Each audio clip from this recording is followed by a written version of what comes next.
उनके S-400 तबाह हुए तो हुए कैसे? वो छुपा रहे हैं, इस बात को हम छोड़ देते हैं, वो मान रहे हैं या नहीं मान रहे। मैं आपको from pilot point of view मैं आपको ये बात बता रहा हूँ कि जब 7 की रात को उनके राफेल तबाह हुए और 10 को जब उनके S-400 के चीज़ बोर्ड रडार तबाह हुए, उनको ये यकीन नहीं था कि पाकिस्तान एयरफोर्स ये कर सकती है, क्योंकि वो सिर्फ़ और सिर्फ प्लेटफॉर्म सेंट्रिक थे। तो उन्होंने ऑन पेपर देखा कि अच्छा J-10C और राफेल में तो राफेल जीत जाएगा, इसी तरह JF-17 वर्सेस S-400 में तो S-400 जीत जाएगा। लेकिन अब पाकिस्तान एयरफोर्स ने जब किया तो नतीजा बिल्कुल मुख्तलिफ था। तो यहाँ पे ये समझना इसलिए ज़रूरी है, जो silent kill chain plus using your conventional weapons, ठीक है,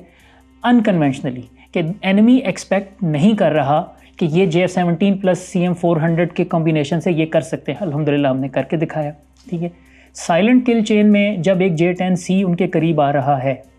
और वो एमकॉन हम कहते हैं एमिशंस कंट्रोल को, क्योंकि ये सारी की सारी जो गेम है ना, ये ऑडियंस को ये समझने की ज़रूरत है कि ये इलेक्ट्रोमैग्नेटिक स्पेक्ट्रम की है। अगर आप अभी गूगल करें इलेक्ट्रोमैग्नेटिक स्पेक्ट्रम तो आपको उसमें नज़र आएगा कि जितनी भी आपकी वेवलेंथ या फ्रीक्वेंसी का वो स्पेक्ट्रम है, उसमें जो विजिबल है ना, ये जो 7 लाइट के जो हम 7 कलर्स की बात करते हैं, वॉयलेट से लेके और रेड तक, ये भी उसी में आता है। फिर जब आप लो एंड पे चले जाते हैं तो जो रेडियो वेव्स हैं, आपकी हाई फ्रीक्वेंसी है, फिर VHF है वेरी हाई फ्रीक्वेंसी, फिर अल्ट्रा हाई फ्रीक्वेंसी है, वो भी उसी में आ जाता है। और फाइनली जब उसके आप हाई एंड पे जाते हैं तो वहाँ पे आपको जो माइक्रोवेव्स, एक्स रेज, इसमें आपका एक्स बैंड रडार्स आ जाते हैं, आपकी जो वेरी हाई जो आपकी फ्रीक्वेंसी और ये जो वेवलेंथ आपकी चेंज होती जा रही है। तो कहने का मकसद ये है कि इलेक्ट्रॉनिक जो है ना, आपका इलेक्ट्रोमैग्नेटिक स्पेक्ट्रम, जो इसकी एक्सप्लॉयटेशन है, उसी का सारा कमाल है कि अगर मैंने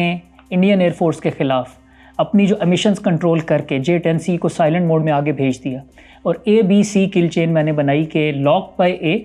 launched by B and guided by C, यानी कि जो BVR एक फ़ाइटर ने फायर किया